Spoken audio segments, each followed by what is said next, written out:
Near the banks of the Nile in southern Egypt in 1896, British archaeologist Flinders Petrie leads an excavation in Thebes, the ancient city of the dead.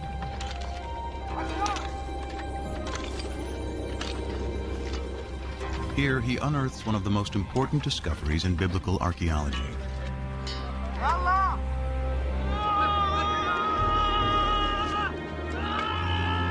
From beneath the sand appears the corner of a royal monument, carved in stone.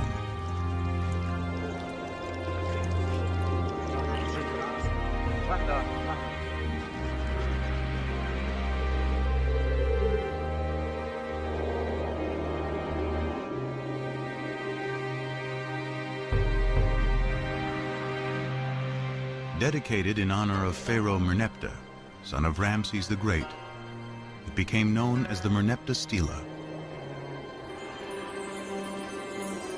Today, it is in the Cairo Museum. This stela is what the Egyptians would have called a triumph stela, a victory stela, commemorating victory over foreign peoples. Most of the hieroglyphic inscription celebrates Merneptah's triumph over Libya, his enemy to the west. But almost as an afterthought, he mentions his conquest of people to the east in just 2 lines. The text reads, Ashkelon has been brought captive, Gezer has been taken captive, Yanoam in the North Jordan Valley has been seized, Israel has been shorn, its seed no longer exists. History proves the pharaoh's confident boast to be wrong. Rather than marking their annihilation, Merneptah's stela announces the entrance onto the world stage of a people named Israel. This is priceless evidence for the presence of an ethnical group called Israel in the central highlands of southern Canaan. The well-established Egyptian chronology gives the date as 1208 BC.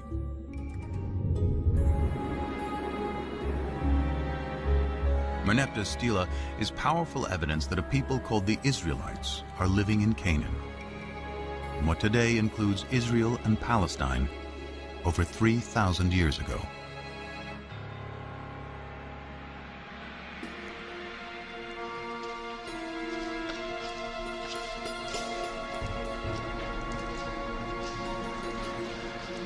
The ancient Israelites are best known through familiar stories that chronicle their history. Abraham and Isaac, Moses and the 10 Commandments, David and Goliath,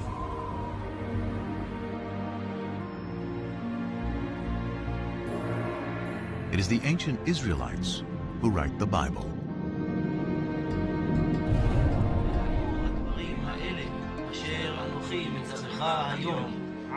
Through writing the Hebrew Bible, the beliefs of the ancient Israelites survived to become Judaism, one of the world's oldest continuously practiced religions. And it is the Jews who give the world an astounding legacy: the belief in one God.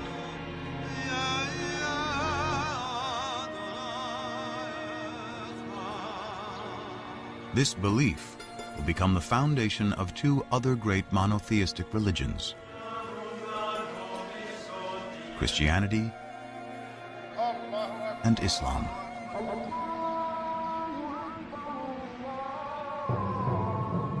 Often called the Old Testament to distinguish it from the New Testament, which describes the events of early Christianity, today the Hebrew Bible and a belief in one God are woven into the very fabric of world culture.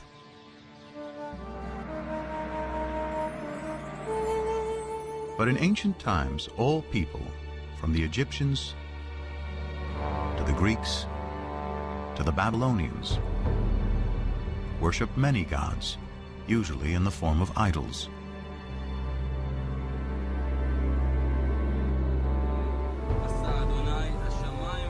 How did the Israelites, alone among ancient peoples, discover the concept of one God? How did they come up with an idea that so profoundly changed the world? Now, archaeologists and biblical scholars are arriving at a new synthesis that promises to reveal not only fresh historical insights, but a deeper meaning of what the authors of the Bible wanted to convey. They start by digging into the earth and the Bible. You cannot afford to ignore biblical text, especially if you can isolate a kind of kernel of truth behind these stories, and then you have the archaeological data. Now, what happens when text and artifacts seem to point in the same direction? Then I think we're in a very sound ground historically.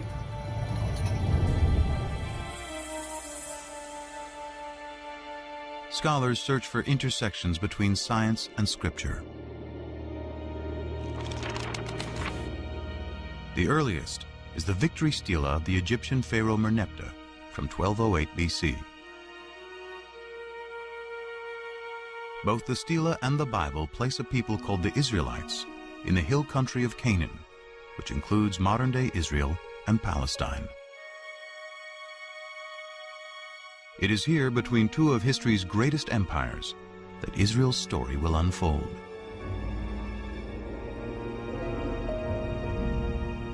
The way to understand Israel's relationship to the superpowers, Egypt and Mesopotamia on either side, is to understand its own sense of its fragility as a people.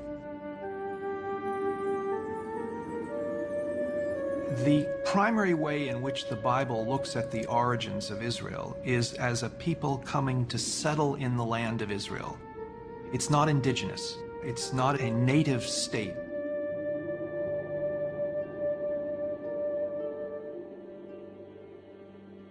The Hebrew Bible is full of stories of Israel's origins. The first is Abraham, who leaves Mesopotamia with his family and journeys to the Promised Land, Canaan. The Lord said to Abraham, "Go forth from your native land and from your father's house to the land that I will show you. I will make of you a great nation, and I will bless you. I will make your name great." Genesis 12, 1 and 2. According to the Bible, this promise establishes the covenant, a sacred contract between God and Abraham. To mark the covenant, Abraham and all males are circumcised. His descendants will be God's chosen people. They will be fruitful, multiply, and inhabit all the land between Egypt and Mesopotamia.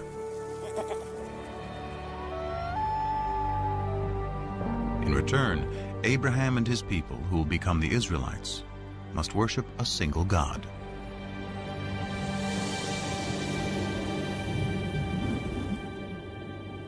This is a new idea. It was an idea that nobody had ever had before. God, in our sense, doesn't exist before Abraham. It is hard to appreciate today how radical an idea this must have been in a world dominated by polytheism, the worship of many gods and idols. The Abraham narrative is part of the first book of the Bible, Genesis, along with Noah and the flood and Adam and Eve. Though they convey a powerful message, to date, there is no archaeology or text outside of the Bible to corroborate them. The farther back you go in the biblical text, the more difficult it is to find historical material in it. The patriarchs go back to Genesis. Genesis is, for the most part, a compilation of myths, creation stories, things like that. And to find a historical core there is very difficult. This absence of historical evidence leads scholars to take a different approach to reading the biblical narrative. They look beyond our modern notion of fact or fiction to ask why the Bible was written in the first place. There is no word for history in the Hebrew Bible. The biblical writers were telling stories. They were good historians, and they could tell it the way it was when they wanted to, but their objective was always something far beyond that. So what was their objective? To find out, scholars must uncover who wrote the Bible and when. The traditional belief is that Moses wrote the first 5 books of the Bible. Genesis, the story of creation. Exodus, deliverance from slavery to the Promised Land. Leviticus, Numbers, and Deuteronomy, laws of morality and observance. Still read to this day, together they form the Torah, often called the 5 books of Moses. The view that Moses had personally written down, the first 5 books of the Bible, was virtually unchallenged until the 17th century. There were a few questions raised about this. For example, the very end of the last book of the Torah, the book of Deuteronomy, describes the death and burial of Moses. And so some rabbis said, well, Moses couldn't have written those words himself because he was dead and was being buried. And digging deeper into the text, there are even more discrepancies. For example, how many of each species of animal is Noah supposed to bring into the ark? One text says 2, a pair of every kind of animal. Another text says 7 pair of the clean animals and only 2 of the unclean animals. In one chapter, the Bible says the flood lasts for 40 days and 40 nights. But in the next, it says 150 days. To see if the floodwaters have subsided, Noah sends out a dove. But in the previous sentence, he sends a raven. There are 2 complete versions of the flood story interwoven on the same page.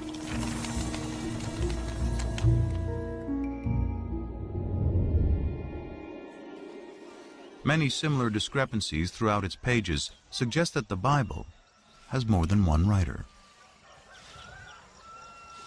In fact, within the first 5 books of the Bible, scholars have identified the hand of at least 4 different groups of scribes, writing over several hundred years. This theory is called the documentary hypothesis.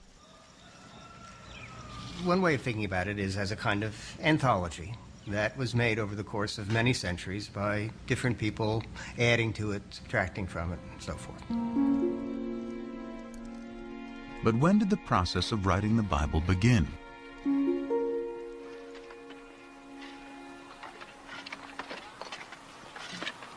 Tel Zayit is a small site on the southwestern border of ancient Israel that dates back to biblical times. Since 1999, Ron Tappy has been excavating here. As I was taking aerial photographs from the cherry picker, a volunteer notified his square supervisor that he thought he had seen some interesting marks, scratches, possibly letters, incised in a stone. Tappy excavated the rock and brought it back to his lab at the nearby kibbutz. It was only then that he realized he had more than a simple inscription. Dalet. I realized that this inscription represented an abecedery, that is to say, not a text narrative, but the letters of the Semitic alphabet written out in their correct order. Nun. And then Pei and Ayin are difficult to read, but they're out here. This ancient script is an early form of the Hebrew alphabet. What was found was not a random scratching of 2 or 3 letters. It was the full alphabet. Everything about it says that this is the ancestor of the Hebrew script. The Tel Zayit abecedery is the earliest Hebrew alphabet ever discovered. It dates to about 1000 BC, making it possible that writing the Hebrew Bible could have already started by this time.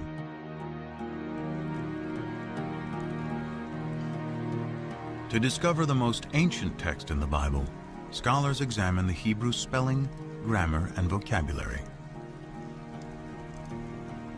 The Hebrew Bible is a collection of literature written over about 1,000 years. And as with any other language, Hebrew naturally changed quite a bit over those 1,000 years. The same would be true of English.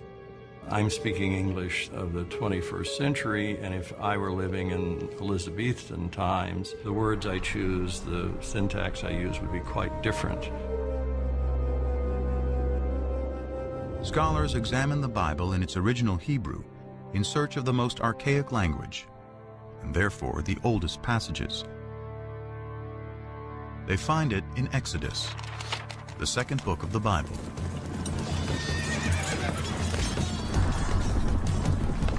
Pharaoh's chariots and his army he cast into the sea. His picked officers are drowned in the Red Sea. Exodus 15:4. This passage, known as the Song of the Sea, is the climactic scene of Exodus, the story of the Israelites' enslavement in Egypt and how Moses leads them to freedom. In all of the Bible, no single event is mentioned more times than the Exodus. With the development of ancient Hebrew script, the Song of the Sea could have been written by 1000 BC, the time of Tappy's alphabet. But it was probably recited as a poem long before the beginning of Hebrew writing. It's very likely that it was a kind of story told in poetic form that you might tell around the campfire. Just as our poems are easier to remember generally than prose accounts. So we generally think that the poetry is orally passed on from one to another long before they commit things to writing.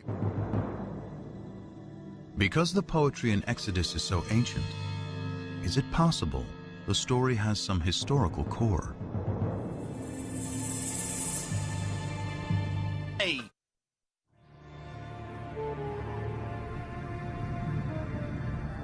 Here in the eastern Nile Delta of Egypt, in a surreal landscape of fallen monuments and tumbled masonry, archaeologists have uncovered a lost city.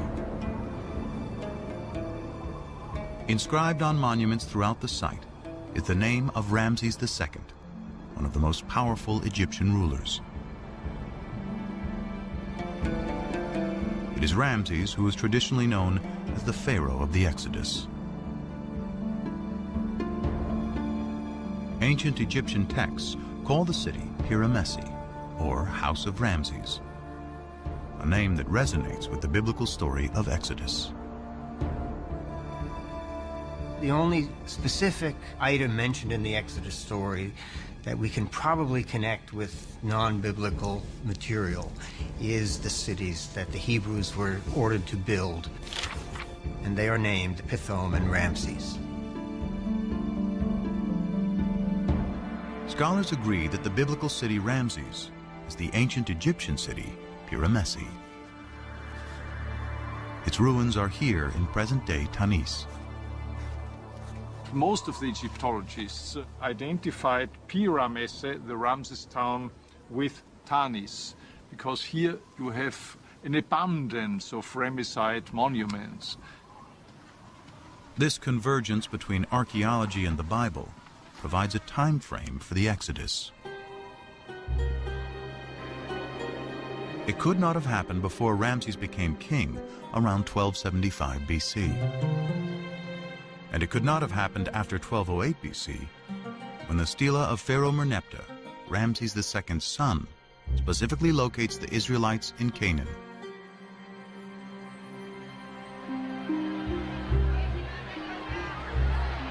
The Bible says the Israelites leave Egypt in a mass migration, 600,000 men and their families, and then wander in the desert for 40 years. But even assuming the Bible is exaggerating, in 100 years of searching, archaeologists have not yet found evidence of migration that can be linked to the Exodus. No excavated site gives us any information about the route of the wandering through the wilderness. an exodus is simply not attested anywhere.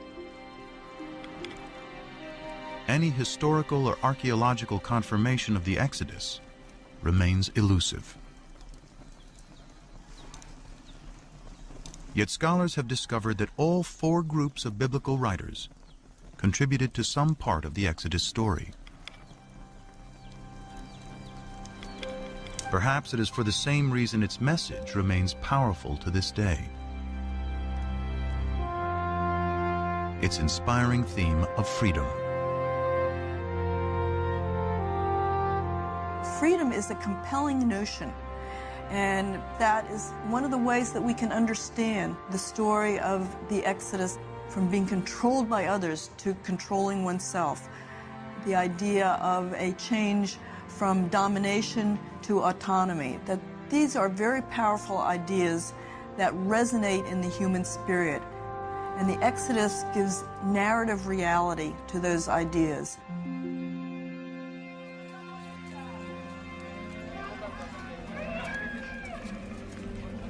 Following the Exodus, the Bible says God finally delivers the Israelites to the promised land, Canaan. Archaeology and sources outside the Bible reveal that Canaan consisted of well-fortified city-states, each with its own king, who in turn served Egypt and its pharaoh. The Canaanites, a thriving Near Eastern culture for thousands of years, worshipped many gods in the form of idols.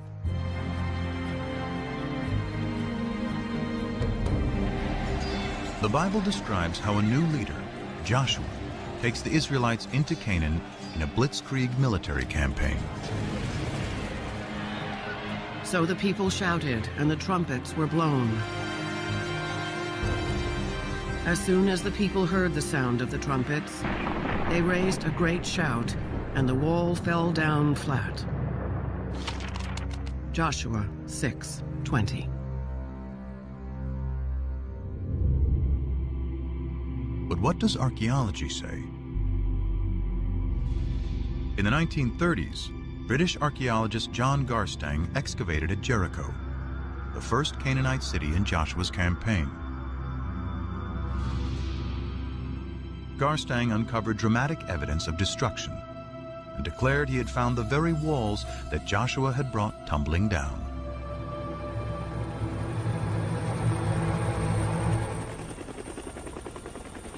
And at what the Bible describes as the greatest of all Canaanite cities, Hatzor, there is more evidence of destruction.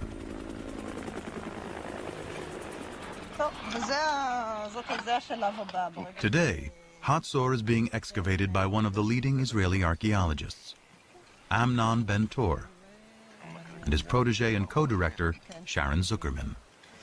I'm walking through a passage between 2 of the rooms of the Canaanite palace of the kings of Hatzor. Signs of the destruction you can still see almost everywhere. You can see the dark stones here, and most important, you can see how they cracked into 1,000,000 pieces. It takes tremendous heat to cause such damage. The fire here was, how shall I say, the mother of all fire.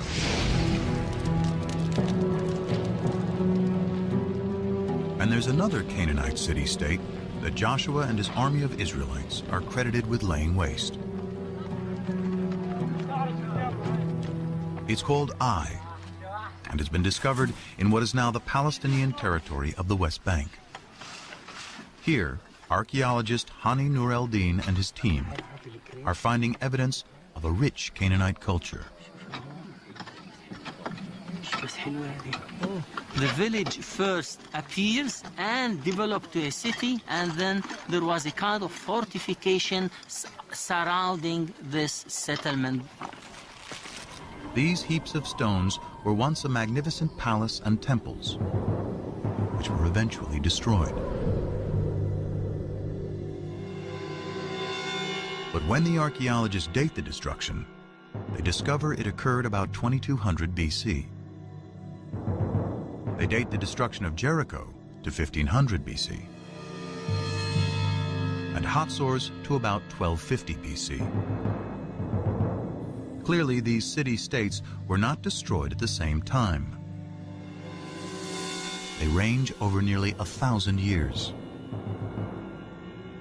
In fact, of the 31 sites the Bible says that Joshua conquered, few showed any signs of war. There was no evidence of armed conflict in most of these sites. At the same time, it was discovered that most of the large Canaanite towns that were supposed to have been destroyed by these Israelites were either not destroyed at all or destroyed by others. A single sweeping military invasion led by Joshua cannot account for how the Israelites arrived in Canaan.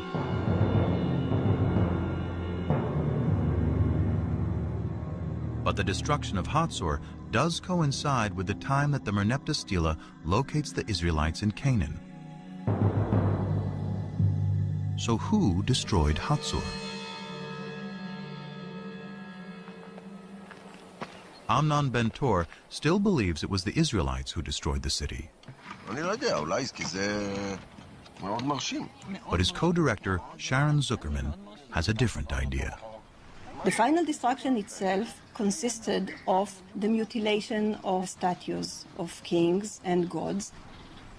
It did not consist of signs of war or of any kind of fighting. We don't see weapons in the street like we see in other sites that were destroyed by foreigners.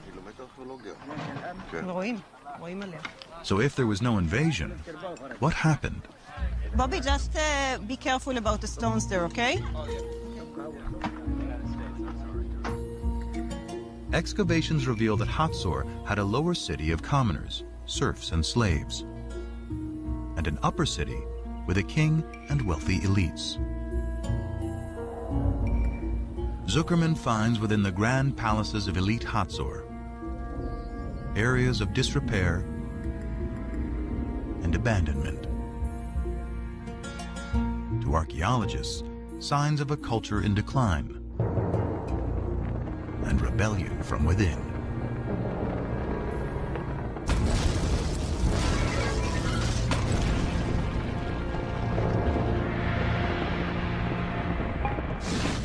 I would not rule out the possibility of an internal revolt of Canaanites living at Hatzor and revolting against the elites that ruled the city.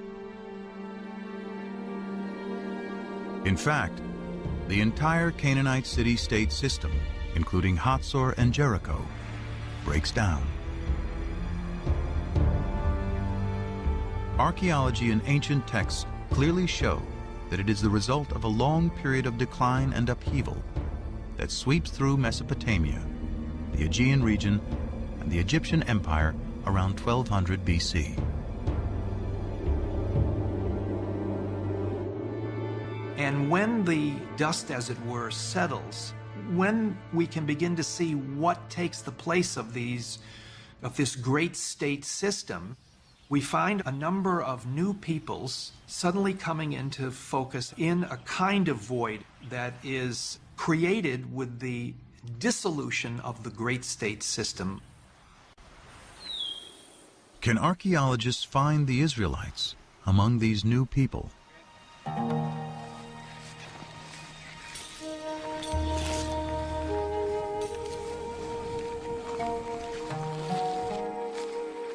In the 1970s, archaeologists started wide-ranging surveys throughout the central hill country of Canaan.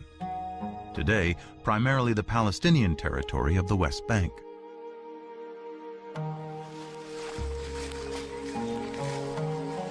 I was teaching at that time. We used to take students and go twice a week to the highlands.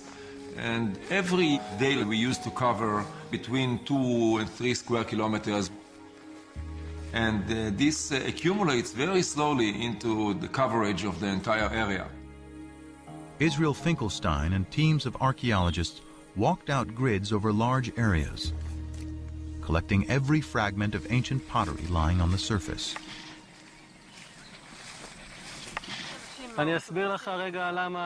Over 7 years, he covered nearly 400 square miles, sorting pottery and marking the locations of where it was found on a map. By dating the pottery, Finkelstein discovered that before 1200 BC, there were approximately 25 settlements. He estimated the total population of those settlements to be 3,000 to 5,000 inhabitants. But just 200 years later, there's a very sharp increase in settlements and people. Then you get this boom of population growing and growing. Then we are speaking about 250 sites. And the population grows also 10 times, from a few thousand to 45,000 or so. Now, this is very dramatic and cannot be explained as natural growth. This rate is impossible in ancient times.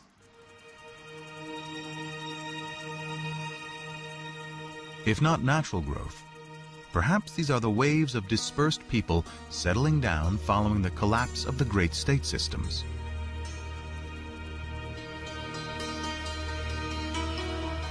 Then, more evidence of a new culture is discovered.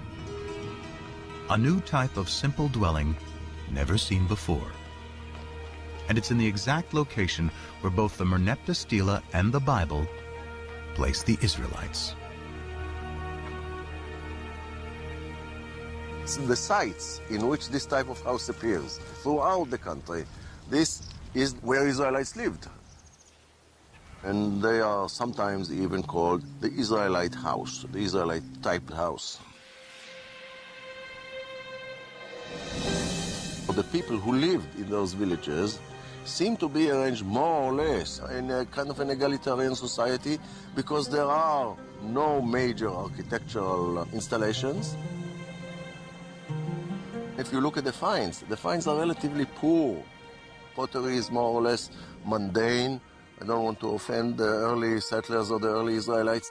Very little art. Curiously, the mundane pottery found at these new Israelite villages is very similar to the everyday pottery found at the older Canaanite cities like Hatzor.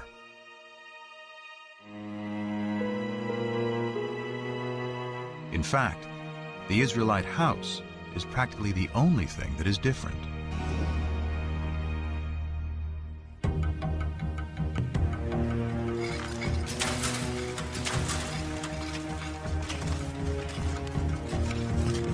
This broad similarity is leading archaeologists to a startling new conclusion about the origins of the ancient Israelites.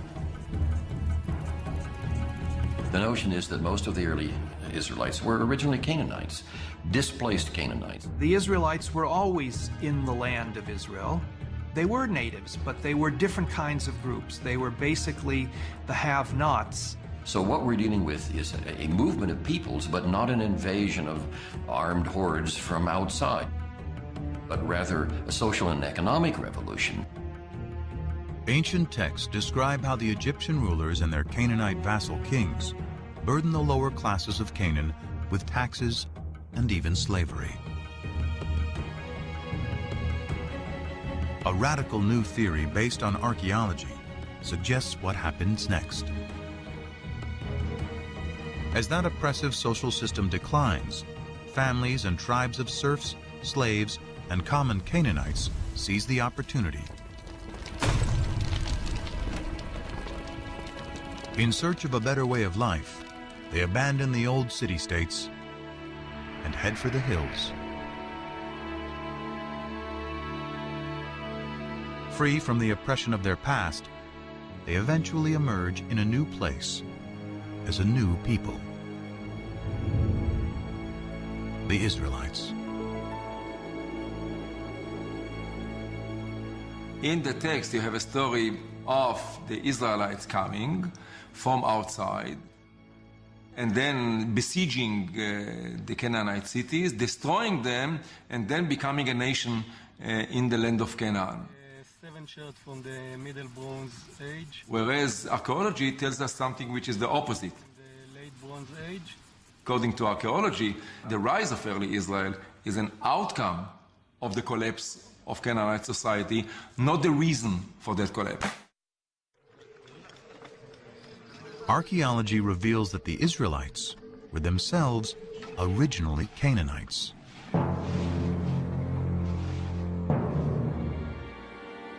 So why does the Bible consistently cast the Israelites as outsiders in Canaan?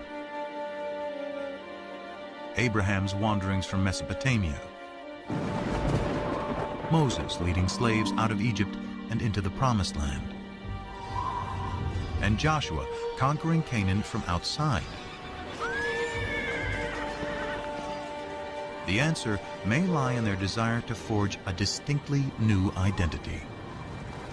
Identity is created, as psychologists tell us, by talking about what you are not, by talking about another. In order to figure out who I am, I have to figure out who I am not. Conspicuously absent from Israelite villages are the grand palaces and the extravagant pottery associated with the kings and rich elites of Canaan. The Israelites did not like the Canaanite system, and they defined themselves in contrast to that system. So by not using decorated pottery, by not using important pottery, they developed an ideology of simplicity, which marked the difference between them and the Egyptian Canaanite system. If the Israelites wanted to distinguish themselves from their Canaanite past, what better way than to create a story about destroying them?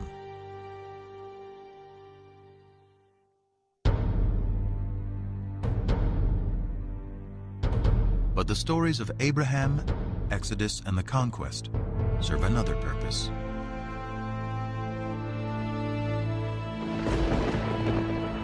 They celebrate the power of what the Bible says is the foremost distinction between the Israelites and all other people: their God.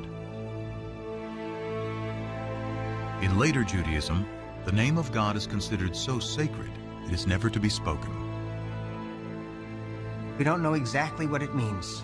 We don't know how it was pronounced, but it seems to have been the personal name of the God of Israel. So his title, in a sense, was God, and his name was these four letters, which in English would be YHWH, which we think were probably pronounced something like Yahweh. But Yahweh only appears in the Hebrew Bible.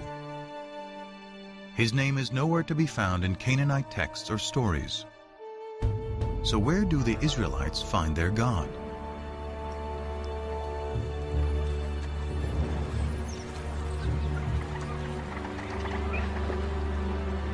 The search for the origins of Yahweh leads scholars back to ancient Egypt.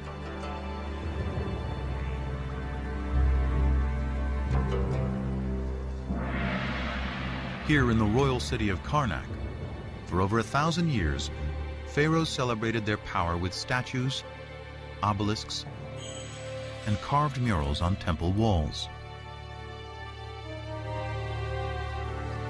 Here on the north wall of Karnak, we have scenes depicting the victories in battle of Seti I, the father of Ramses the Great. Seti here commemorates one of his greatest victories over the Shasu. The Shasu were a people who lived in the deserts of southern Canaan, now Jordan and northern Saudi Arabia, at around the same time as the Israelites emerged. Egyptian texts say one of the places where the Shasu lived is called YHW, probably pronounced Yahu, likely the name of their patron god. That name Yahu is strangely similar to Yahweh, the name of the Israelite God.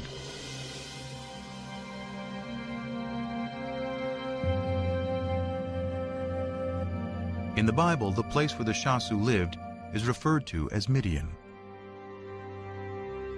It is here, before the Exodus, the Bible tells us Moses first encounters Yahweh in the form of a burning bush. Come no closer.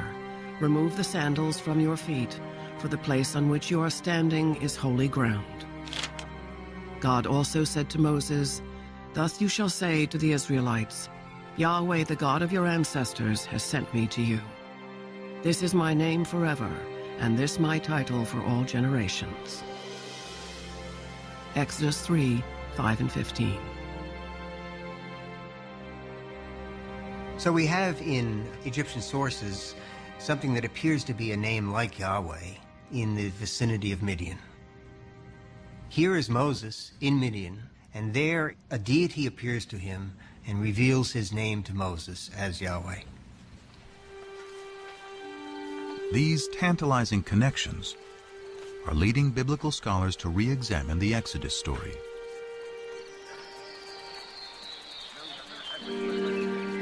While there is no evidence to support a mass migration, some now believe that a small group did escape from Egypt.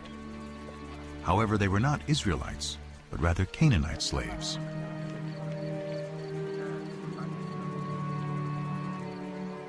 On their journey back to Canaan, they pass through Midian, where they are inspired by stories of the Shasu's god, Yahu.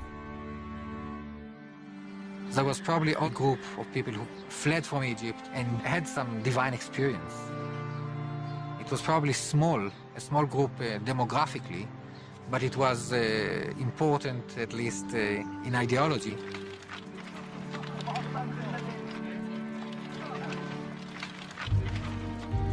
They find their way to the central hill country, where they encounter the tribes who had fled the Canaanite city-states.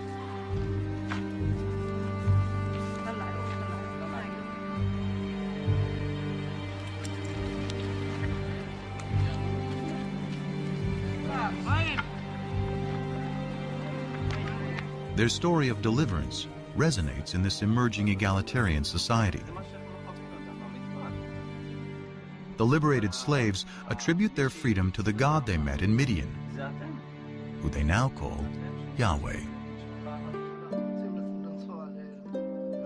They spread the word to the highlanders, who themselves perhaps had escaped from the tyranny of the Canaanite city-states.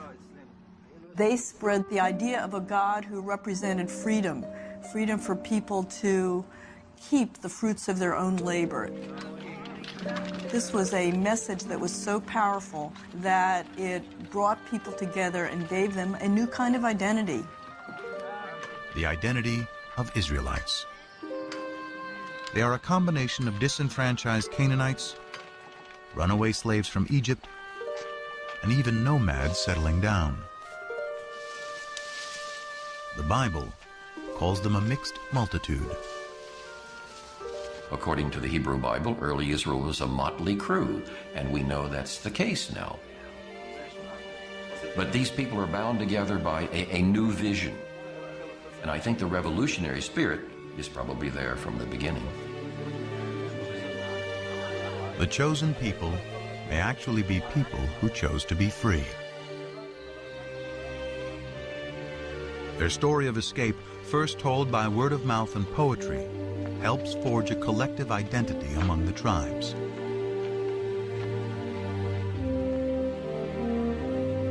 Later, when written down, it will become a central theme of the Bible. Exodus and divine deliverance. Deliverance by a God who comes from Midian, exactly where the Bible says, adopted by the Israelites to represent their exodus from slavery to freedom.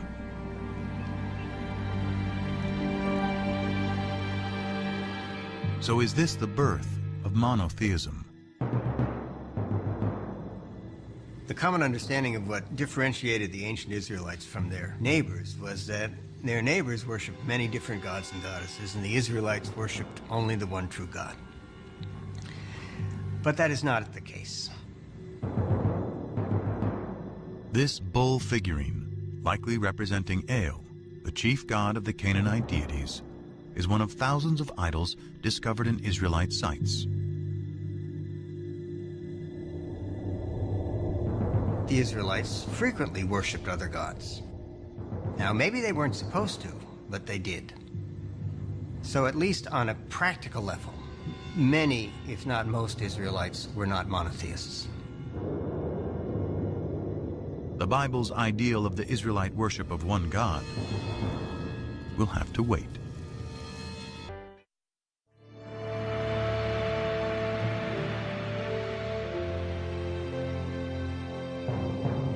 About 2 centuries pass after the Merneptah Stela places the Israelites in Canaan.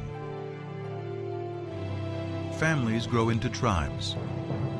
Their population increases. Then, about 1000 BC, one of the Bible's larger-than-life figures emerges to unite the 12 tribes of Israel against a powerful new enemy. David put his hand into the bag. He took out a stone and slung it. It struck the Philistine in the forehead. The stone sank into his forehead, and he fell down on the ground. 1 Samuel 17:49. The Bible celebrates David as a shepherd boy who vanquishes the giant Goliath. A lover who lusts after forbidden fruits. And a poet who composes lyric psalms still recited today. Of all the names in the Hebrew Bible, none appears more than David.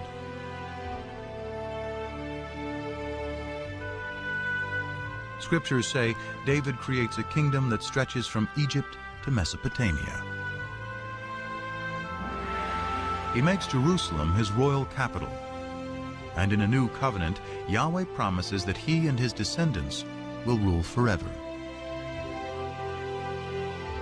David's son Solomon builds the temple where Yahweh, now the national God of Israel, will dwell for eternity.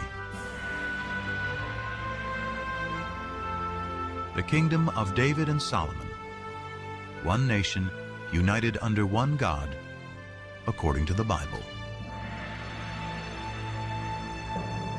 Now, some skeptics today have argued there was no such thing as a united monarchy. It's a later biblical construct, and particularly a construct of modern scholarship. In short, there was no David. As one of the biblical revisionists has said, David is no more historical than King Arthur. But then, in 1993, an amazing discovery literally shed new light on what the Bible calls ancient Israel's greatest king. Gila Cook was finishing up some survey work with an assistant at Tel Dan, a biblical site in the far north of Israel today. The excavation was headed by the eminent Israeli archaeologist Avraham Biran. It was near the end of the day, and Cook was getting her last measurements when she hears a yell from below. And it was Biran in his booming voice yelling, "Gila, let's go." And so I waved to him, hold it, and continued working. Okay.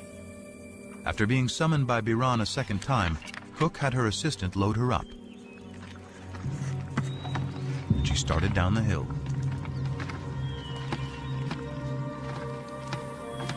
So I get there and I just dropped my bag and dropped the board and I set my stuff down.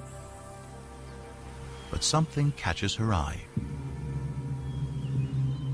A stone with what appeared to be random scratches, but was actually an ancient inscription. This time, she yelled for Biran.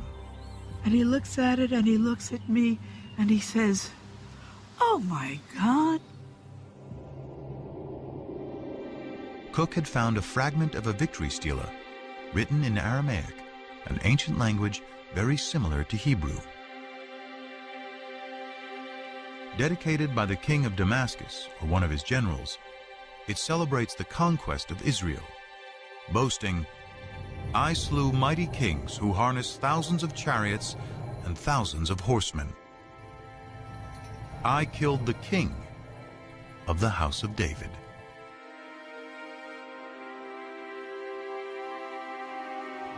Those words, the house of David, make this a critical discovery. They are strong evidence that David really lived. Unlike Genesis, the stories of Israel's kings move the biblical narrative out of the realm of legend and into the light of history. The later we come in time, the firmer ground we stand on. We have better sources, we have more written sources, we have more contemporary eyewitness sources. When the biblical chronology of Israel's kings can be cross-referenced with historical inscriptions, like the Tel Dan Stela, they can provide scholars with fairly reliable dates. King David is the earliest biblical figure confirmed by archaeology to be historical. And most scholars agree he lived around 1000 BC, the 10th century. Could any of the Bible have been written during David's reign? The earliest Hebrew alphabet, discovered by Ron Tappy, carved on a stone at Tel Zait, provides an enticing clue. Off this wall here. The stone was incised with this alphabet. The stone was then used to build the wall, and the structure itself suffered massive destruction by fire sometime near the end of the 10th century BCE. The find is even more significant because Tel Zait was a biblical backwater on the fringes of David's kingdom. Surely if there was a scribe that could write this alphabet that far away, way out in the boondocks at the extreme western boundary of the kingdom, surely if there was a scribe that could do that out there, there were scribes, much more sophisticated scribes, back in the capital. Could these scribes have been in the court of King David and his son Solomon? Could they have been the earliest biblical writers?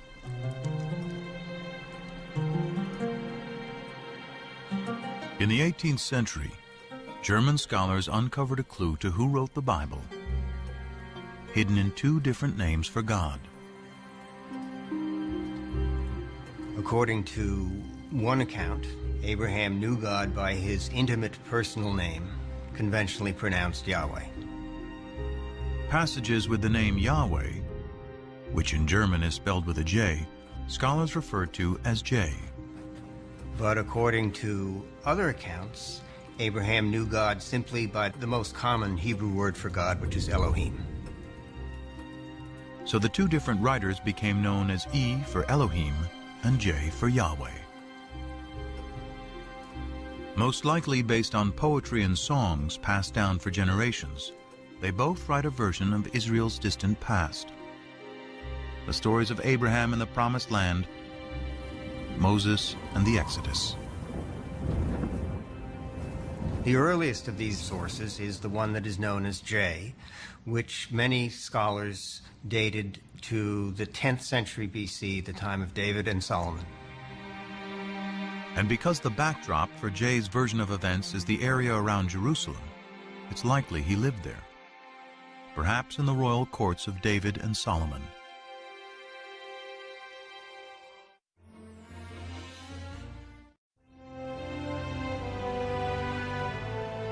Of all the names in the Hebrew Bible, none appears more than David.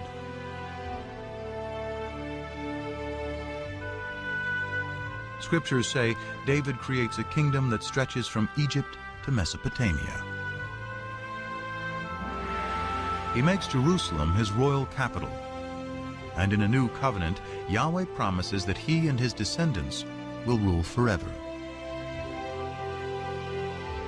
David's son Solomon builds the temple where Yahweh, now the national God of Israel, will dwell for eternity. The kingdom of David and Solomon, one nation united under one God, according to the Bible.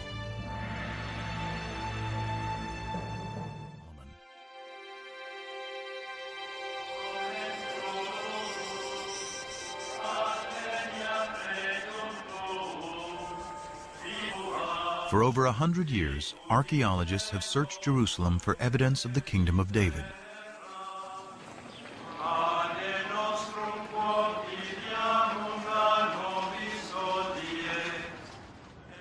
But excavating here is contentious, because Jerusalem is sacred to today's three monotheistic religions. For Christians, Jesus comes in his final week to worship at the Jerusalem temple. He's crucified, he's buried, he's resurrected in the city of Jerusalem.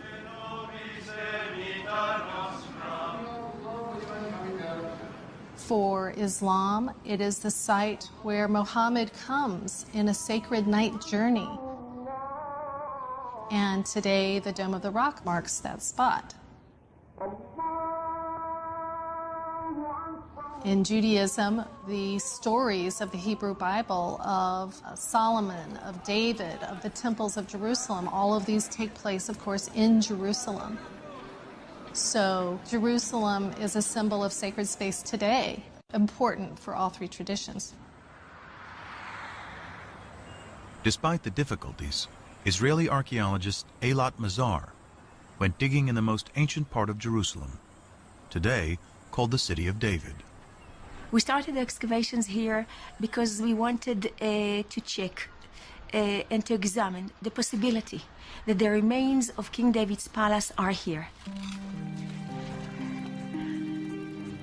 But because this area has been fought over, destroyed, and rebuilt over thousands of years, it was a long shot that any biblical remains would survive. But then, large walls started to appear, 3 meter wide, 5 meter wide, and then we saw that it goes all directions. It goes from east, 30 meters to the west, and we don't see the end of it yet. such huge walls can only be part of a massive building. And Mazar believes her excavations to date represent only 20% of its total size.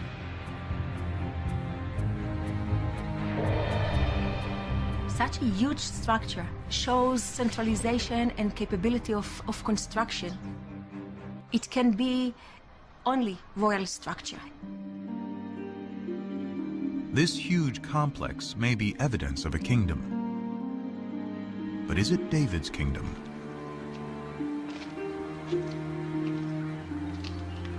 For these walls to be David's palace, it would have to date to his lifetime, around 1000 BC.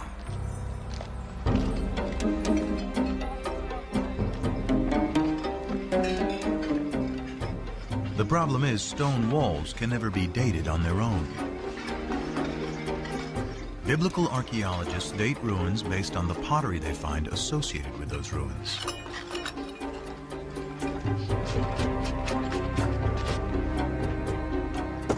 Pottery dating is based on two ideas. Pottery styles evolve uniformly over time. And the further down you dig, the further back in time you go. If pottery style A comes from the lowest stratum, then it is earlier than pottery style B that comes from the stratum above it. By analyzing pottery from well-stratified sites, excavators are able to create what they call a relative chronology. But this chronology is floating in time without any fixed dates.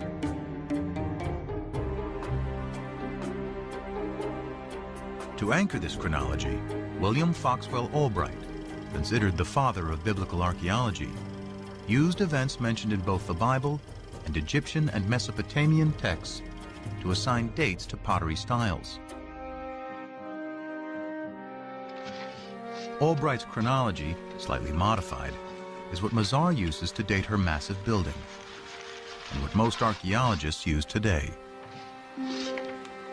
What we found is a typical 10th century pottery, meaning bowls with hand burnish. You can see from inside, together with an import, a beautiful black on red juglet. What is so important, that this is a 10th century typical juglet. So has Mazar discovered the Palace of David? She adds up the evidence. The building is huge. It is located in a prominent place in the oldest part of Jerusalem. And the pottery, according to Albright's chronology, dates to the 10th century BC. the time of David.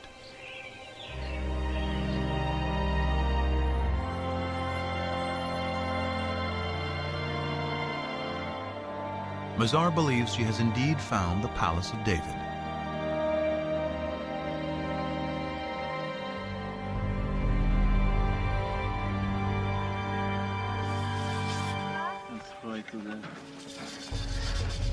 But that evidence, and indeed the kingdom itself, rest on the dates associated with fragments of pottery.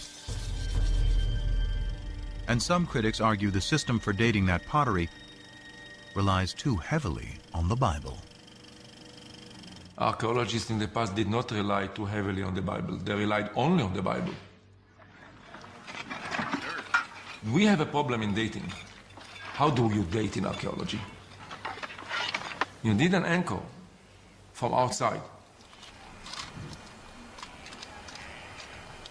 Today, there is a more scientific method to anchor pottery to firm dates: radiocarbon dating. It is a specialty of Elisabetta Boretto of the Weizmann Institute. The first step is, of course, in the field, which relates the sample, the material like olive pits or seeds or charcoal, to the archaeological context. If an olive seed is found at the same layer as a piece of pottery, the carbon in the seed can be used to date the pottery. When the seed dies, its radioactive carbon-14 decays at a consistent rate over time. By measuring the ratio of carbon-14 to carbon-12, Boretto can determine the age of the olive seed, which in turn can be used to date the pottery.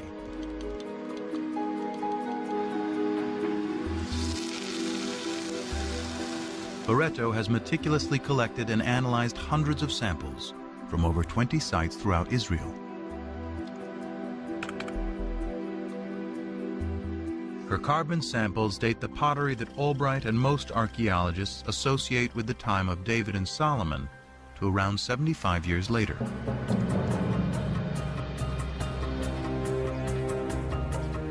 For events so long ago, this may seem like a trivial difference. But if Boretto is right, Mazar's Palace of David and Tappy's ancient Hebrew alphabet have to be redated. This places them in the time of the lesser-known kings Omri, Ahab, and his despised wife Jezebel, all worshippers of the Canaanite god Baal. With no writing or monumental building, suddenly the kingdom of David and Solomon is far less glorious than the Bible describes. So David and Solomon did not rule over a big territory. It was a small chiefdom, if you wish, with just a few settlements, very poor, the population was limited, there was no manpower for big conquests, and so on and so forth.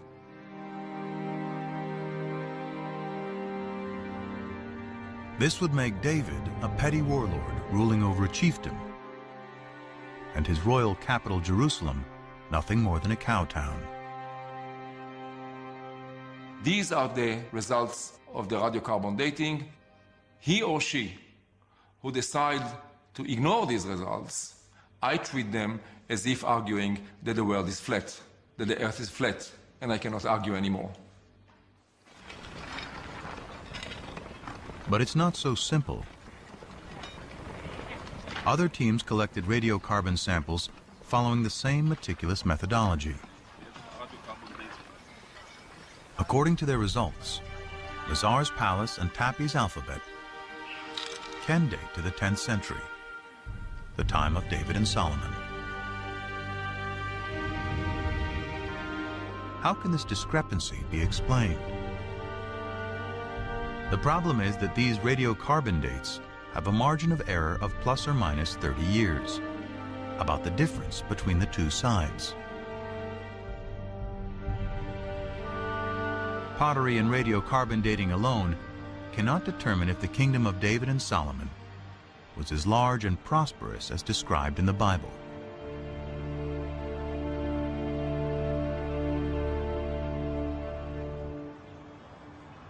Fortunately, the Bible offers clues of other places to dig for evidence of this kingdom. The Bible credits David with conquering the kingdom, but it is Solomon, his son, who is the great builder. This was the purpose of the forced labor which Solomon imposed. It was to build the house of Yahweh and the wall of Jerusalem, Hatzor, Megiddo, and Gezer. 1 Kings 9:15.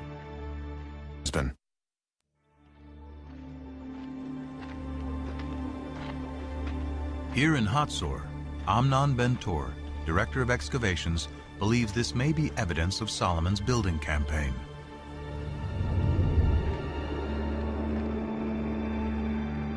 Archaeologists call it a six-chambered gate, a massive entryway fortified with towers and guard rooms. Ben-Tor's predecessor, Yigal Yadin, first uncovered this structure. It turned out to be a six-chambered gate, and Yadin immediately remembered that a very, very similar gate was excavated at Gezer, and then Chicago University excavated this gate here at Megiddo. Stunned by the similarity of these three gates, Yadin recalled the passage in the Bible. Here we have a wonderful connection of the biblical passage as it shows up in archaeology. Three monumental gates, all based on the same plan, would seem to be powerful evidence not only of prosperity, but also of a central authority. Throughout its history, the Israelites had been divided into tribes, then into kingdoms, north and south. The locations of these strikingly similar gates in both regions suggest a single governing authority throughout the land.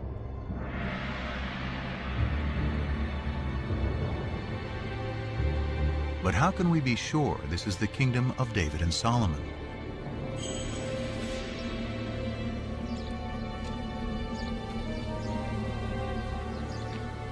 The answer, once again, lies in Egypt. The head-smiting scene which you see on this wall commemorates a military campaign conducted by Pharaoh Shishak, or Sheshonq, the founder of Dynasty 22 in Egypt. The Egyptian pharaoh Shishak invades Israel, an event the Bible reports and specifically dates to 5 years after Solomon's death, during the reign of his son Rehoboam. In the 5th year of King Rehoboam, King Shishak of Egypt marched against Jerusalem and carried off the treasures of the house of Yahweh and the treasures of the royal palace. He carried off everything. 1 Kings 14:25 and 26. The importance of this in fixing one of the earliest dates, specific dates, in which Egyptian history coincides with biblical history is really startling and has to be taken note of. This stunning convergence between the Bible and Egyptian history gives a firm date for the death of Solomon. Shishak's campaign, according to the well-established Egyptian chronology, dates to 925 BC. And the Bible says Solomon dies 5 years earlier, which means 930 BC. This is further evidence that David and Solomon lived in the 10th century.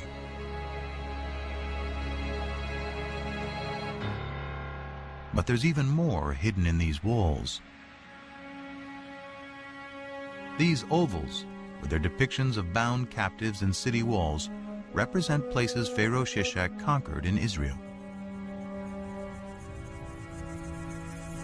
One of those places is Gezer, where archaeologists find the hallmark of Solomon's building program, a 6-chambered gate. Bill Deaver directed the excavations in the late 1960s. We can actually see vivid evidence here of a destruction. Down below, we have the original stones pretty much in situ. But if you look in here, you see the stones are badly cracked. You can even see where they're burned from the heat of a huge fire that has been built here. And then up in here, you see the fire has been so intense that the soft limestone has melted into lime, and it flows down like lava. This is vivid evidence of a destruction, and we would connect that with this well-known raid of Pharaoh Shishak. And if the gate was destroyed by Shishak in 925 BC, then it must have been built during the lifetime of Solomon, who died just 5 years earlier. Surely this kind of monumental architecture is evidence of state formation. And if it's in the 10th century, then Solomon. Although a minority of archaeologists continue to disagree, this convergence of the Bible, Egyptian chronology, and Solomon's gates is powerful evidence that a great kingdom existed at the time of David and Solomon, spanning all of Israel, north and south, with its capital in Jerusalem. But Jerusalem is more than a political center. It is the center of worship.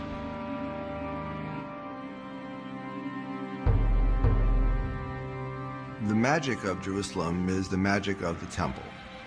One temple for the one God. The result is that Jerusalem and the temple emerge as powerful symbols not just of the oneness of God, but also of the oneness of the Jewish people. The worship of the ancient Israelites bears little resemblance to Judaism today. It centered around the temple, built by David's son Solomon, and seen as Yahweh's earthly dwelling. To understand how the ancient Israelites worshiped their God, scholars must discover what the temple looked like and how it functioned. But although archaeologists know where its remains should be, it is impossible to dig there. It lies under the third holiest site in Islam, which includes the Dome of the Rock.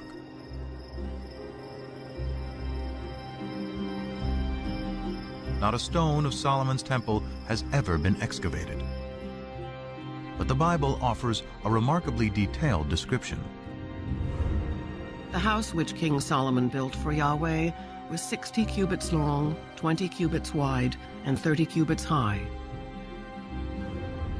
In the inner sanctuary, he made 2 cherubim, each 10 cubits high. He overlaid the cherubim with gold. 1 Kings 6, 2, 23 and 28. The Bible's description suggests a floor plan for Solomon's temple. And it is strikingly similar to temples built by neighboring peoples who worship many gods. The closest in appearance is a temple hundreds of miles to the north of Jerusalem at Ain Dara in modern-day Syria. They have similar dimensions and the same basic floor plan. Guarding both temples are sphinxes, or cherubim as the Bible calls them. Unique to the temple at Ain Dara are the enormous footprints of the God who lived here. They mark his progress as he strode to his throne in the innermost sanctuary. If we take the details that we find of Solomon's temple in the Book of Kings and compare it with the Ain Dara temple, we can piece together a fairly good picture, I think, of what this temple might have looked like in the age of Solomon.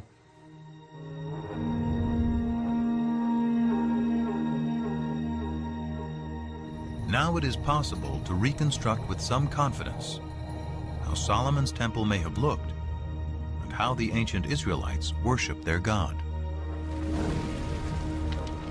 Out front was an enormous altar. Beyond that was a porch area that led into the inside of the temple. There was a room, the holy place, And then beyond that, the most sacred room, the Holy of Holies, where tradition says the Ark of the Covenant held the tablets of the law. And this room was considered to be the most sacred site on earth because it is the room where God's presence could be found.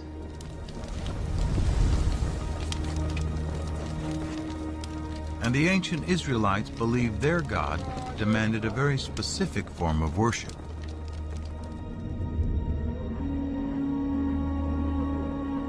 Evidence of this survives today on Mount Gerizim in Palestine.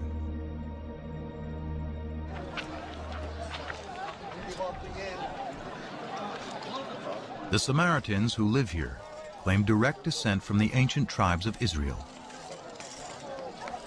According to their tradition, for over 2,500 years, they have been practicing the ancient Israelite form of worship: animal sacrifice.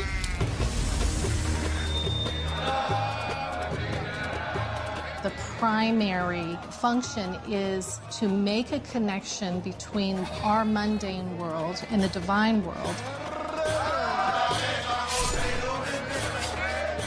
And the means for the ancient Israelites is embodied in blood. Blood is the most sacred substance on the altar. And blood is the substance that embodies life. So it is the most precious substance in the human world.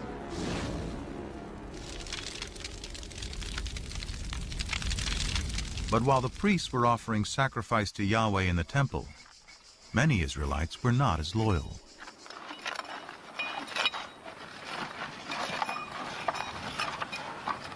At Tel Rehov, archaeologists are digging at an Israelite house that illuminates the religious practices of its ancient inhabitants.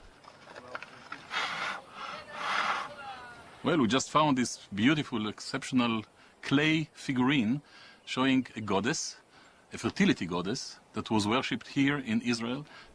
Here, in this case, she's shown holding a baby. Who is this fertility goddess? And what is a pagan idol doing in an Israelite home? Dramatic evidence as to her possible identity first surfaced in 1968.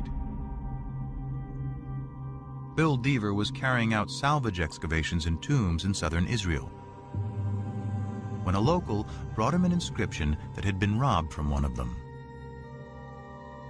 When I got home and brushed it off, I thought I was going to have a heart attack. Executed in clear 8th century script. It's a tomb inscription. And it just gives the name of the deceased, and it says, "Blessed may X be by Yahweh." That's good biblical Hebrew. But it says by Yahweh and his Asherah. And Asherah is the name of the old Canaanite mother goddess. More inscriptions associating Yahweh and Asherah have been discovered, and thousands of figurines unearthed throughout Israel. Many scholars believe this is the face of Asherah. Deaver concludes God had a wife. Even hundreds of years after the Israelites rise from their Canaanite pagan roots, monotheism has still not completely taken hold. This is awkward for some people, the notion that Israelite religion was not exclusively monotheistic, but we know now that it wasn't.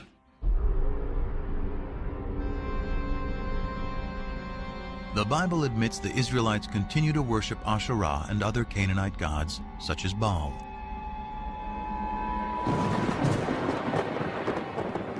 In fact, the prophets, holy men speaking in the name of God, consistently rail against breaking the covenant made with Moses to worship only Yahweh. The more I called them, the more they went from me. They kept sacrificing to the Baals and offering incense to idols. Hosea 11:2.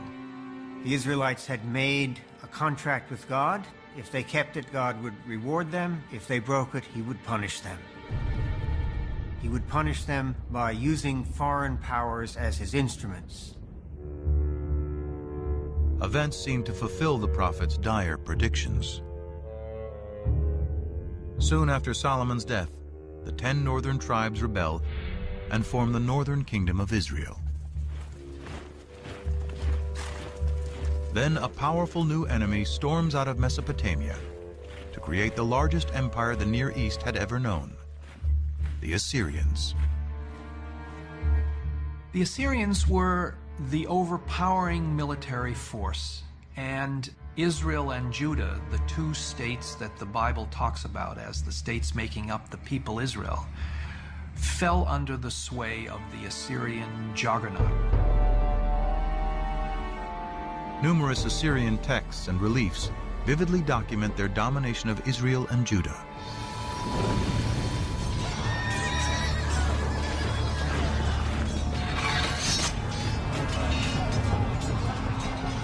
In 722 BC, the Assyrian army crushes the northern kingdom. Those who escape death or exile to Assyria flood south into Jerusalem, where the descendants of David and Solomon continue to reign. One of them, Josiah, according to the Bible, finally heeds what the prophets prescribe. We're told in the book of Kings that King Josiah in the late 7th century BC was told that a scroll had been discovered in the temple archives. The scroll was brought to him, and as the scroll was being read, Josiah began to weep because he realized that it was a sacred text containing divine commands which the people had been.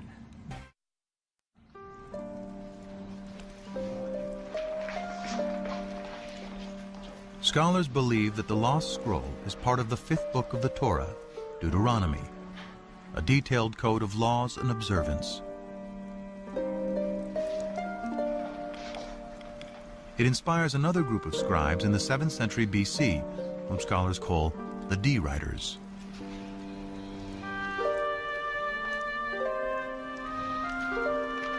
According to the documentary hypothesis, after J and E, D is the 3rd group of scribes who write part of the Hebrew Bible.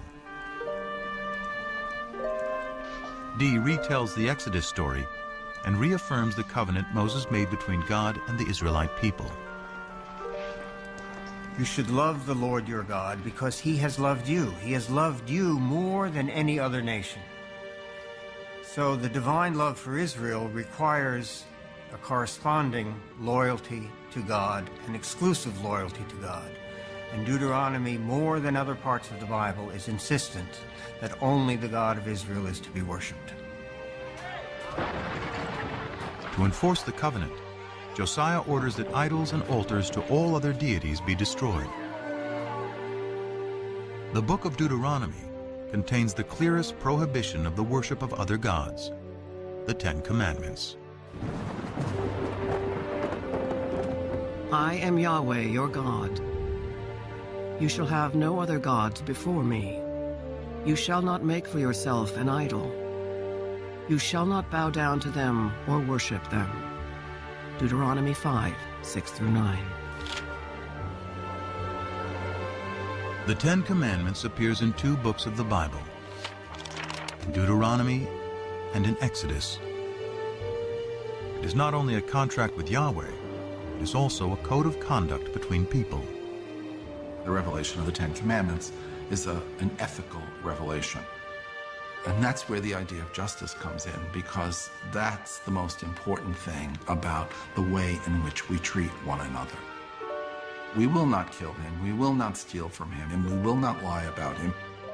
We will abide by the commandments. The commandments, as God himself repeatedly says through the later prophets, are already written on the hearts of human beings. By associating the belief in one God with moral behavior, the 10 Commandments establishes a code of morality and justice for all, the ideal of Western civilization.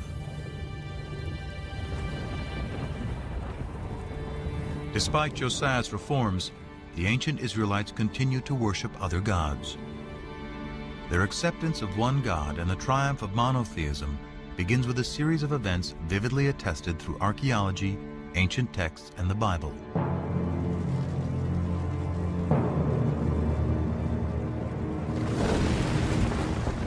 It starts with the destruction of Yahweh's earthly dwelling, the Jerusalem temple.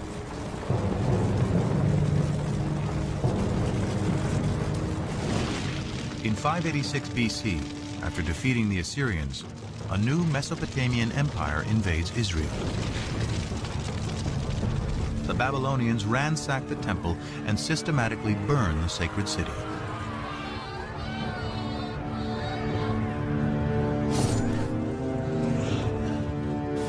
Before his eyes, the Babylonian victors slay the sons of Zedekiah, the last Davidic king, then blind him.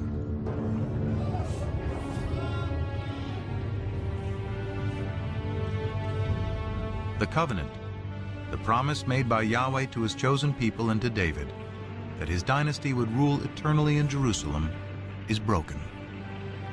After 400 years, Israel is wiped out. The destruction of Jerusalem created one of the most significant theological crises in the history of the Jewish people.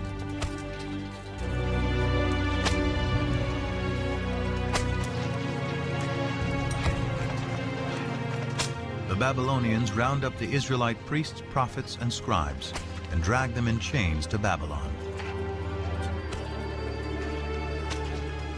Babylonian records confirm the presence of Israelites, including the king, in exile. In every age of disbelief, one is inclined to think God is dead. And surely those who survived the fall of Jerusalem must have thought so. After all, how could God allow his temple, his house, the visible sign of his presence among his people, to be destroyed? Without temple, king, or land, how can the Israelites survive?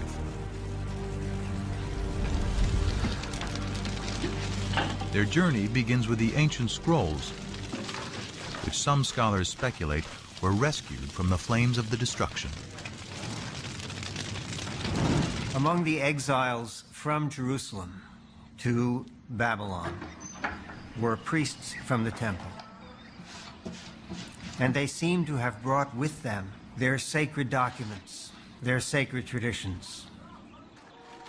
According to the widely accepted documentary hypothesis, it is here in Babylon, far from their homes in Israel, that priests and scribes will produce much of the Hebrew Bible as it is known today. Scholars refer to these writers as P, or the priestly source. It was P who took all of these earlier traditions, the J source, the E source, the D source, and other sources as well, and combined them into what we know as the Torah, the first 5 books of the Bible. But more than just compiling, P edits and writes a version of Israel's distant past, including the Abraham story, that provides a way for the Israelites to remain a people and maintain their covenant with God.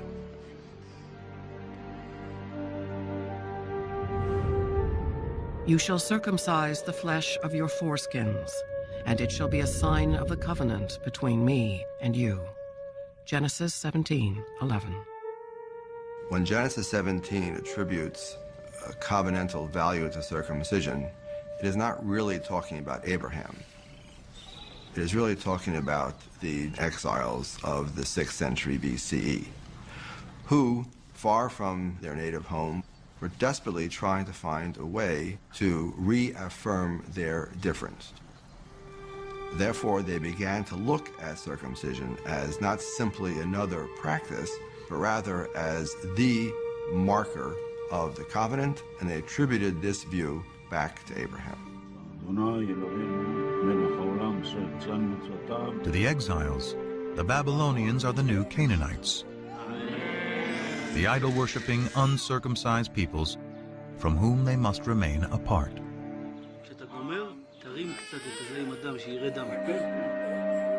But the Abraham story with its harrowing tale of a father's willingness to sacrifice his own son, is also about the power of faith.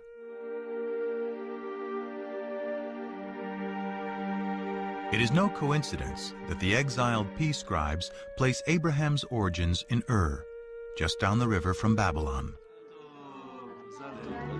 Perhaps with the same faith as Abraham had, so too will the exiles be returned to the promised land. One of the pervasive themes in the Torah is the theme of exile and return. Abraham goes down to Egypt and comes out of Egypt. The Israelites go to Egypt and get out. For the exiles in Babylon in the 6th century BC, that theme must have resonated very powerfully. God, who had acted on their behalf in the past, would presumably do so again. But the Israelites still have a problem. How, in a foreign land, without the temple and sacrifice, can they redeem themselves in the eyes of Yahweh? To assure that divine protection, the P tradition emphasizes observances such as the Sabbath observance. You don't need to be in the land of Israel to keep the Sabbath. And we have allusions in the biblical writings, in the prophets, to the fact that the exiles also learned to pray in groups in what was to become the forerunner of the synagogue. Shema Yisrael, Adonai Eloheinu, Adonai Echad. It is during this period, through the exile, that the exiles realized that even far away from their homeland, without a temple, without the priesthood, without kings, they're still able to worship God, be loyal to God, and to follow God's commandments. This is the foundation of Judaism. The experience of the exile transforms ancient Israelite cult into a modern religion. By compiling the stories of their past, originally written by the scribes J, E, and D, the Exodus from slavery to freedom, Moses and the Ten Commandments, Abraham's journey to the Promised Land, P creates what we know today as the first 5 books of the Bible.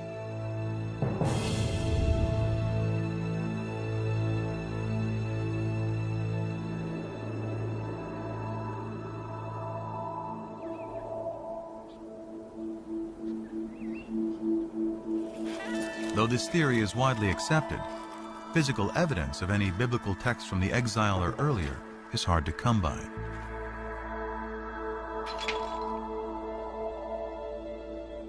The most celebrated surviving biblical texts are the Dead Sea Scrolls. First discovered by accident in 1947, the scrolls represent nearly all 39 books of the Hebrew Bible, at least in fragments.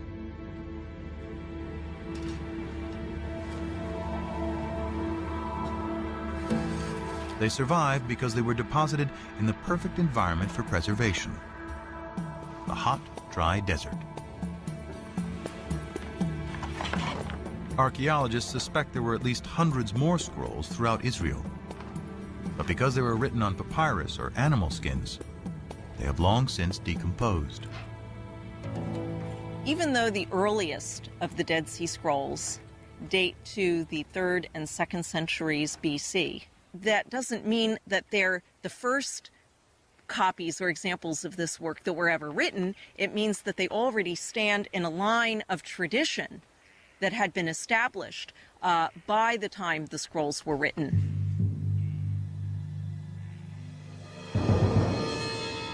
Still, the earliest of the Dead Sea Scrolls dates to at least 300 years after the Babylonian exile. In the absence of proof of earlier text, some scholars claim the entire Bible is pious fiction, and even doubt whether Israel and the Israelites ever existed. For many of the revisionists, these extreme skeptics, there was no ancient Israel. Israel is an intellectual construct. In other words, these people were not rethinking their past, they were inventing their past. They had no past. So the Bible is a myth, a foundation myth, told to legitimate a people who had no legitimacy. The legitimacy of the Israelite past hinges on finding a piece of evidence to prove the ancient origins of the Bible.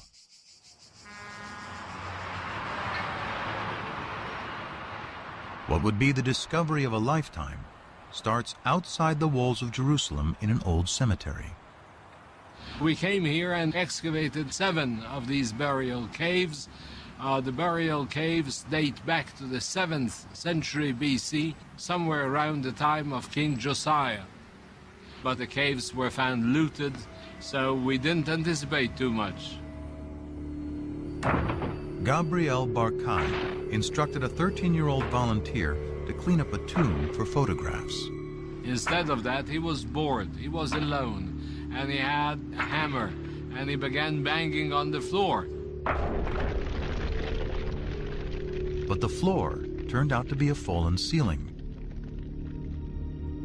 And beneath it were some artifacts that had escaped the looters.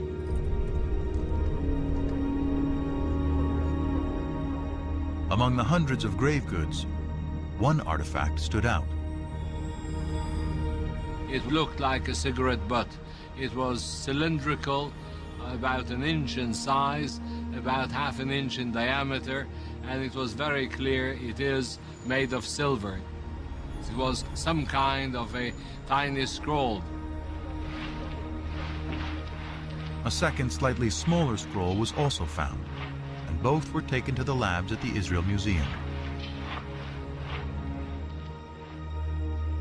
But unraveling the scrolls to see if they contain a readable inscription could risk destroying them completely. Andy Vaughn was one of the epigraphers on the project. Archaeology is basically a destructive science. In order to learn anything, you have to destroy what's there. Gabriel Barkai and his team had to make a decision. Does one unroll these amulets or does one preserve them? They decided that it was worth the risk, and hindsight would tell us that they could not have been more correct. Through painstaking conservation, technicians devised a special method for unrolling the scrolls and revealing their contents. I went over there and I was amazed to see the whole thing full of very delicately scratched, very shallow characters.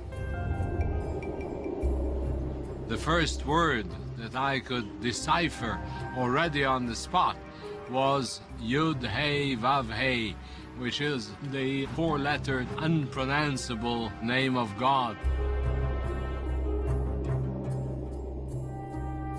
Further investigation revealed more text and a surprisingly familiar prayer, still said in synagogues and churches to this day.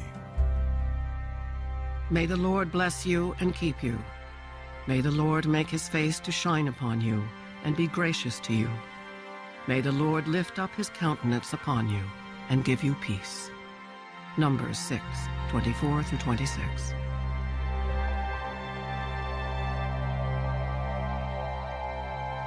There is no doubt at all that these 2 amulets contain the priestly benediction found in Numbers 6.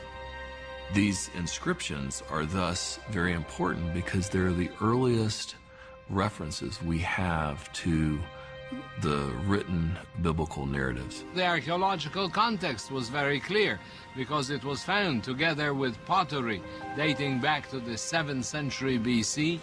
Also the paleography, the shape of letters, points towards somewhere in the 7th century BC beyond any doubt. The silver scrolls, with the priestly benediction, predate the earliest Dead Sea Scrolls by 400 years.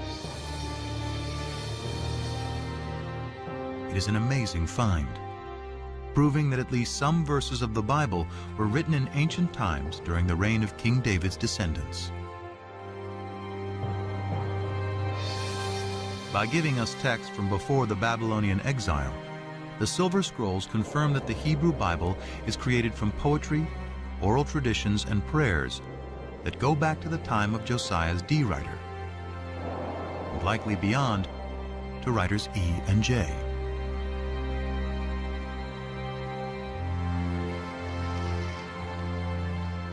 As modern scholars suspect, the Torah, the first 5 books of the Bible, takes its final form during the Babylonian exile.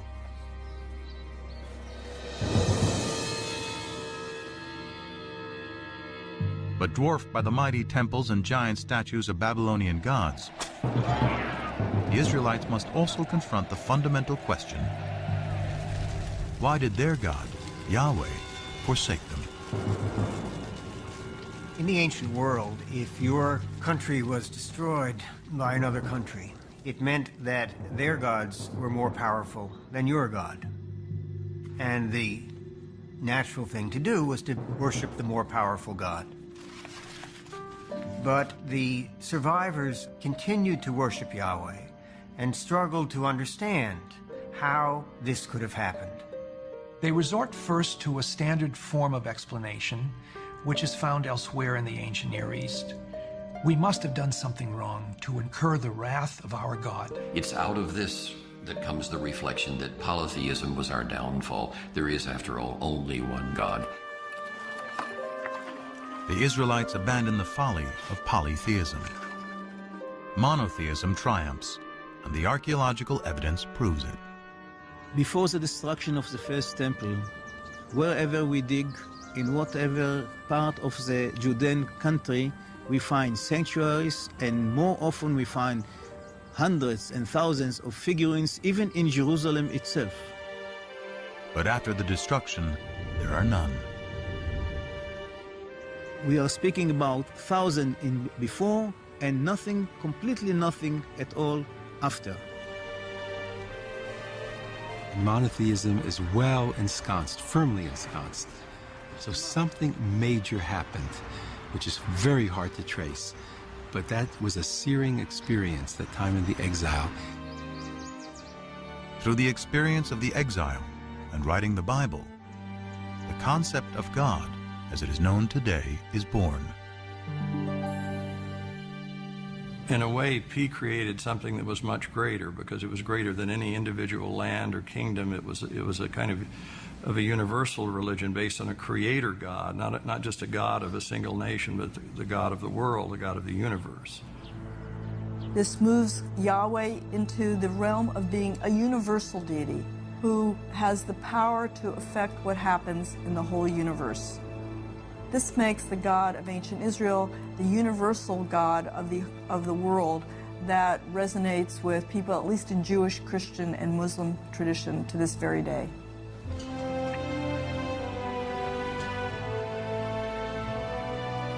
In 539 BC, the Babylonian Empire is toppled by the Persians. As written in the Bible, Yahweh, in his new role as the one invisible God, orchestrates a new exodus.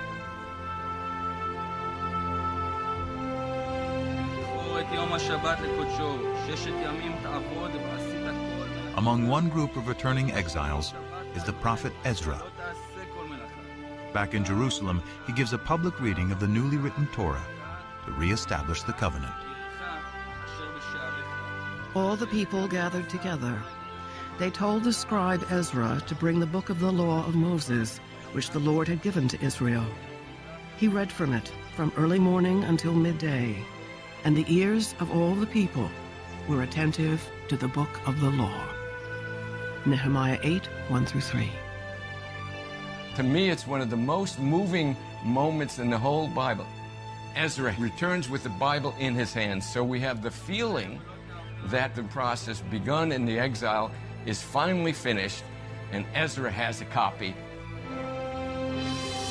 The scrolls that chronicle the Israelites' relationship with their God is now the Hebrew Bible, the Old Testament, a sacred text for over 3 billion people. Through its writing, an ancient cult becomes a modern religion, And the Israelite deity Yahweh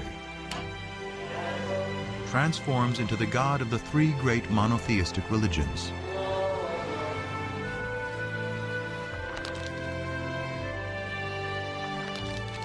Through its teachings, the Bible established a code of morality and justice, aspirations that resonate through the ages.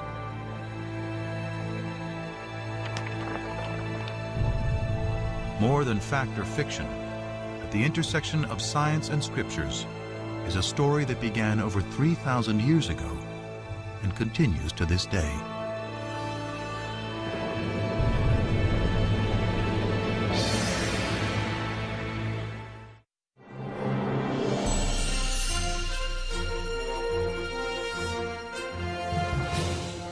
If you are passionate about documentaries, log on to view more programs, read articles, and join the discussion online at sbs.com.au/documentary. DVDs of this program can be purchased for educational use from VEA by calling 1-800-034-282.